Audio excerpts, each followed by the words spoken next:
Today on how is Canadian healthcare, I need an MRI to see if I have a fucking brain tumor. And go ahead, guess when it is. Go ahead, guess. It's in 2026. I knew there would have to be some kind of downside to free healthcare. That is absolutely insane. By then, she might be dead. 2026. My MRI to see if I have a brain tumor is in 2026. It's March 2025 right now. And if you thought this was bad, it's actually worse than you thought, because the appointment where we decided that I need this MRI was in December of last year. So it's not like it's 10 months from now, it's 13 months. It's a 13-month wait. Healthcare in general is messed up. So while we're dealing with outrageous costs for healthcare, they're dealing with outrageous wait times for healthcare, which, guess what, has the same outcome. People die. This is disgusting. And I feel like it really doesn't have to be this way. Like, we should be able to afford healthcare while also not having to wait until we're about to die or already dead to get our appointments that we need. To see if I have a brain tumor. At first, I just thought this was a mistake because having an MRI every year is like a monitoring timeline. Like, I already have an MRI every year for my spine tumor, which is why we think maybe I have a brain tumor too. So I was like, hey, they just made a mistake and scheduled this on a monitoring timeline. But no, I called and the clinic was like, yeah, the doctor actually requested that you have it earlier, but this is the next spot we have. The grass is not always greener on the other side. Everyone keeps romanticizing these policies in these other countries, but they don't live there, so they don't know how it actually plays out. This is the problem that I have with everyone thinking that because they see this country has this and that country has that, it's so much better than the United States of America.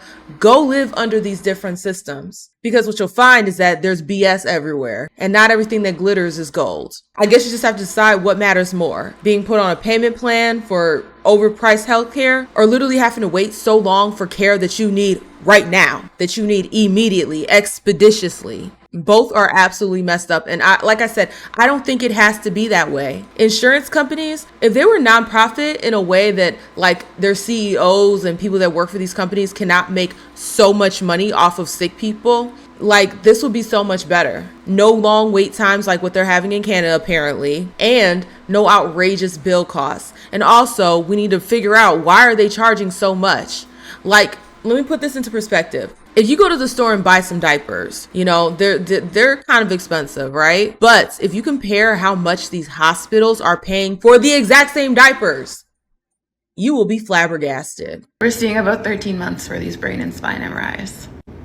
Cool. Cool.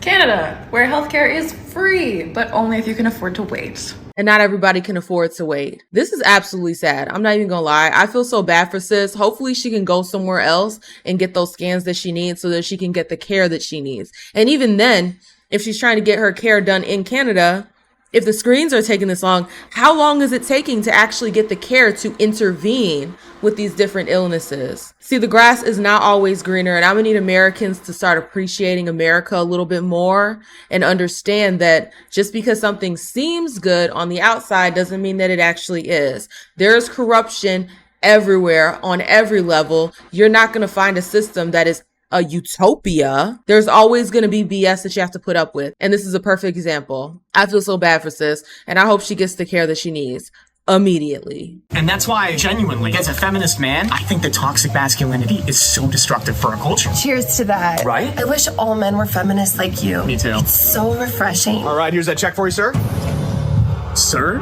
First of all, do not assume my pronouns. Second of all, how dare you assume that because I'm a man that I'm going to be paying for this whole dinner? Women are fully capable of paying for themselves. Oh, I'm sorry. Do you want me to split the bill between you two then? Actually, why don't we do this so we can really drive this point home for you, because you're giving me very misogynistic vibes right now. Leave the entire bill and she will pay for the entire thing because she is a strong, independent woman who does not need a man to provide for her. Uno reverse. All these women making all these complaints about how men are so misogynistic and how we can do everything that a man can do. Is this the world you really want to live in? That's how you know all these women online saying that BS are so unserious. They only mean it when it's superficial. Like, hey, I'm a girl boss. I'm just as good as my male counterparts. But when it actually gets down to the nitty gritty, these females don't want to be like men. They still want to be taken care of. They still want to be coddled, have men pay for dates, have men do all the heavy lifting. So all this we're equal is BS. As a human being, for as far as like worth goes, yes, you could say there's an equality there because human, a human is a human is a human. But if we actually get down to the nitty and gritty, we all have different abilities. Okay. We all have different abilities. We all have different things that we excel at. And it's actually counterproductive and I think anti-woman to say that we're only valuable if we're able to do what a man can do. Because I'm going to tell you, being able to birth other humans is a pretty freaking awesome superpower. And I know because I've done it twice. As a feminist woman, wouldn't you agree with that? Yeah. I guess. She bullshitting. Okay, yeah, in that case, here's the check, ma'am. I'm sorry. Okay. Canceled. I cannot believe how toxic that guy was. Right, so toxic.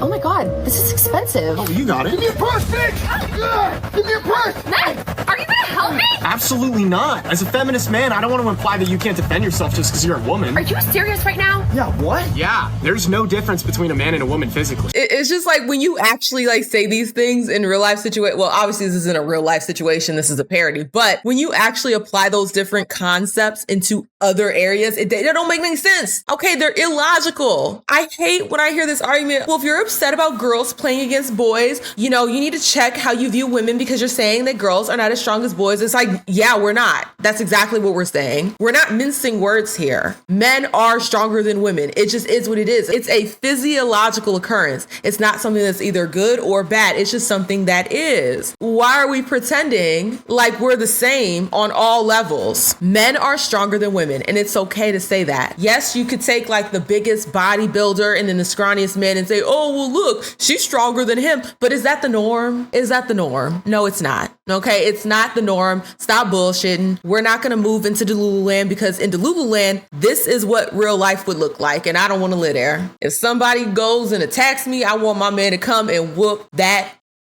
Okay? I do not want to be fighting. Absolutely not. Hell, I don't even want to fight women. I don't want to fight anybody. But this is a world that these heifers are asking for. And I feel like we should just create an island where all these people that believe this can go live there together in their own little utopia. And I bet you if we were to do something like that, give it a week or so, they will be begging to come back to reality. Because they'll realize in Delululand, this don't make any sense. They'll get a reality check real quick if they actually had to live with the consequences of the things that they are asking for. Gender's just a cultural and societal construct. You're just as capable of defending yourself as a man is. Thanks, pussy! As a feminist woman, wouldn't you agree? Yeah, I guess, but can you at least do something like call the police? He's literally getting away with my purse. The police. We need to defund those racist pieces of shit. Hey, bitch! Long time no call. Johnny Suckett, what are you doing outside of West Hollywood? I make my rounds. Long time no call. Who is this? Let's just say your little boy toy here and I used to have some wild nights down in West Hollywood. You know Boys Town? No, I don't know. Sucks for you. One, nobody wants to live in a place where the police don't exist, okay? Because that would be anarchy. Post-apocalyptic world. We don't want to live there. Number two, most women, they'll get online and they'll give all this lip service to the LGBTQ. But if we're being honest, most heterosexual women, even the libbies, okay, even the libtards, they know good and goddamn well they do not want their man with other men. Stop giving all this BS lip service and just be honest. Like, I really wish that people would be honest. A lot of these problems that we're having would not exist if folks were just honest with themselves and honest with the world instead of trying to virtue signal to every new cause that pops up. All right. This. I'm dating a conservative. She's been red pilled. Oh, I like this look. Johnny, wait up! I ain't never seen this before. That was funny. Stop asking for things that you clearly don't want. My name's Kylie, and I'm obviously white. I grew up in a conservative white family, and I know there's been a lot of discourse about whether white people should talk about racism, and here's my argument for why I think that not only should we, but we have to. A lot of racism in white families occurs behind closed doors. This is true for like literally all families. Every single person has a racial bias, even if they want to pretend like they don't. Am I surprised that she's saying this? Oh, there's white families that have these racist things that they keep behind behind closed doors. No, I'm not. Everyone says racist things about other races in the comfort of their home. And I don't think it's that big of a deal. Do you think I give a good goddamn if some white family across the street or across the road or across the country is saying some stupid ass monkey joke about black people? Is caring about that gonna put some money in my pocket? Is it gonna put some food on the table? No. The only time racism becomes a real problem is if people are acting out on their racist beliefs, meaning like a doctor denying health, saying that, oh, because you're black, you don't feel pain. Don't say, oh, that's just woke. No, it happens. And I know because it's happened to me. Okay. I feel like I've told that story a bunch of times, so I'm not going to beat a dead horse. That is when racism becomes an issue. If you're just saying stupid jokes to like your relatives or whatever the hell, I really don't care. I've been over at friends' parents' places and heard them say some pretty obscene things about people of color, assuming that I am on their side simply because I am white. Bruh, this is exactly how I feel when people assume that I'm a Democrat or assume that I'm with this woke bull because I'm a black woman. It's so annoying. Now she's having it on the opposite spectrum where people are thinking that she's conservative and she's not. But for me, it is extremely annoying that people assume that I like the Democrats just because I'm black, or I like the Democrats because I'm a woman or a black woman, or however else you want to chop it up. Like, let somebody speak first before you start running to conclusions, and let them speak for longer than a soundbite, because two things can be true at once. I can recognize that racism exists while also recognizing that we need to stop with that victim mentality BS. Like, two things can exist at the same time. They don't necessarily contradict, especially when you've thought about these things for longer than 2 seconds. Obviously, this makes for some awkward conversations when I do call them out. But point being, the depths of the racism and the darkness that seeps in deeply into these families can only, in my opinion, truly be exposed by other white people, because they will never be their full racist selves around anyone who is not white. Do you think that black families say all of the jokes that they have about white people on the internet and in front of white people? They don't. And I'm sure it's the same for every single cultural group when they're inside their cultural home. It just is what it is. It only matters if people are acting out on their racist beliefs in an effort to harm someone. I don't care what people are saying behind their closed doors. I don't care what kind of jokes you're making, because I'm probably making some funny ass jokes about you too. Let's move on. They like to save face publicly and say that they're not racist, but then again, if you go into their homes and you hear the things they say, that would suggest otherwise. I just encourage you, if you're a white person and you know people like this, please say something. Don't just ignore it for fear of conflict. It's really not that deep. I understand exposing someone if they're at schools harming little children that are of a different race. Absolutely, expose their ass. But telling little off-color jokes, like, who cares? This is not a hill to die on. Let's be so for real. What I find corny is my preference is not my women. Now, I thought it was I'm not dating my women, period, which is the corniest human being outside of a criminal to me, period.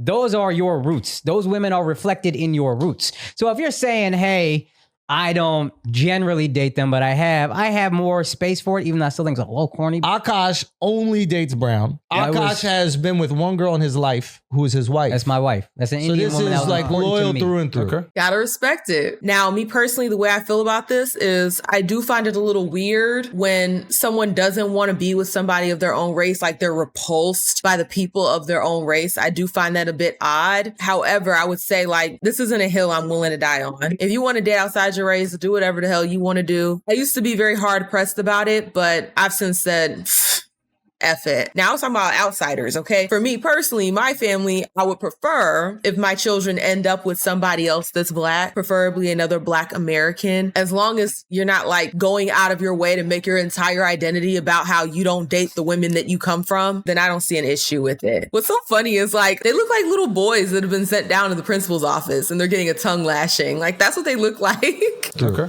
And I understand it's not as important for y'all, but as an Indian, there's not a lot of us who are famous. So whether you like it or not, people are looking at you as a role model. You guys have established yourselves as role models, from simps to pimps. which is another motto I find kind of corny, but I looked into what you guys are about. Hey, this guy sounds like he's got more than 2 brain cells rubbing together at this point. Now, I don't know all the history of this dude. He might have said some crazy stuff in the past or the present or the future. I don't know. But based on this, because this is the only thing I've ever heard this man say, he's got his stuff together. Because that is corny as hell. Simps to pimps. Like, what are you, like 13? And a lot of the shit is just childish, which is fine if you want to be funny. We just talked about how doctors ain't shit for 45 minutes. We are not in any way life coaching. We are not in any way trying to help men outside of, hey, come have a laugh for a couple hours. And see, that's the difference, right? Like, if you're just saying stuff like that to be funny and have a good time, then yeah, cool. By all means, have fun. But if you're really posturing yourself to be a father-like voice to young men, you got to move better than that. You have to have some tact with what you're doing and with what you're saying. No wonder Kevin Samuels didn't want to mess with y'all. Right. If you're going to paint yourself as life coaches and then say shit like, my preference is, which is honestly bullshit. It is, I don't want to date black girls. That's the way every black dude that fucks white girls says it. I've dated black girls in my life. All right, bro. Who the fuck hasn't except me? You know what I mean? Everybody gonna dabble in everything. It is the mentality that I have an issue with. And Alex is upset with the specific words, true, but underneath it, he's upset with the mentality. And a lot of stuff you guys say in general, I think is stuff that's kind of childish. I saw a clip where you were like, oh, the nuclear family's falling apart. What do? I don't get married. Just don't get married. You actually trying to help men, or you talking to fucking incels who are 18 years old? That's some shit you say to college. I'm gonna turn you from a simp to a pimp. All right, bro. Can we grow up? You guys are self-help. Hey, we're trying to help men. So either we're funny or help men, and be real and be honest with yourselves, and don't have an ego like, oh, I have a preference. Be honest. Let's just be mature about what we feel. And part of that maturity is, yeah, it was a bad joke. I don't actually feel exactly that way.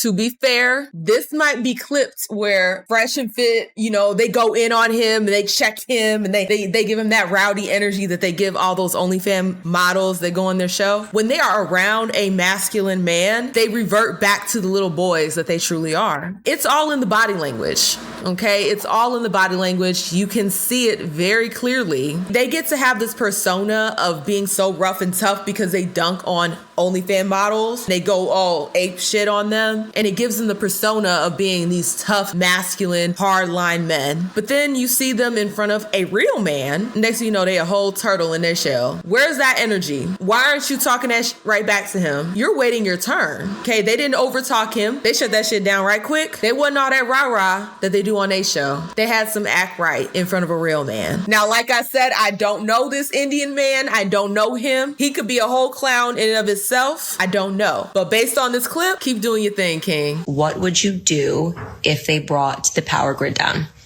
And by they, I mean if the government purposefully brought the power grid down. And I'm not asking that question for fun. I'm asking that question because the World Economic Forum is predicting that a cyber pandemic, you can look this up, they've been running exercises about it this year, is inevitable. I believe it 100%. And they've been kind of hinting at this for a while in media, and I know all hell will break loose. I understand why the powers that be would love to do something like this, because one of our biggest strengths as people right now is that we're able to communicate with each other across lines. Like, I can literally go have a conversation with somebody in Ireland and they can tell me what's going on in Ireland, whereas before you had to rely on the mainstream media to tell you what's going on in Ireland. And sometimes those stories would be completely different. So I believe 100% that this is something that they want to do and will do. And while the power grid is down, they're probably going to do a bunch of atrocious to various nations. It's going to be literal hell on earth. And that's not to fear monger. It's just to live in reality. This is very much so a possibility. Well, you're probably saying, what is a cyber pandemic? Doesn't make any sense. Like, what are we even talking about? Well, first and foremost, the reason I'm even paying attention to the World Economic Forum and their exercises is because they notoriously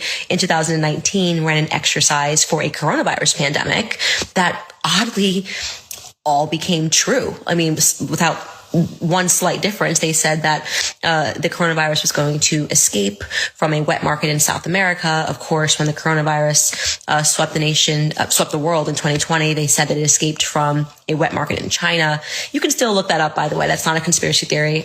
That They simulated that coronavirus pandemic. It was the World Economic Forum in collaboration with the Bill and Melinda Gates Foundation, in collaboration with Johns Hopkins University. That's why I say do not trust these people that go around saying they're humanitarians. They use it as a shield to hide all the evil things that they're up to. The website is still up and they say, the coronavirus pandemic is inevitable. And then boom, it happened the very next year. So people say it's a conspiracy theory to believe that they knew that the coronavirus pandemic was going to happen. You don't have to believe it was a conspiracy theory, or you can believe it wasn't a conspiracy theory. It's up to you. I don't really care. The point is that they made the prediction, they called it inevitable, and then it happened.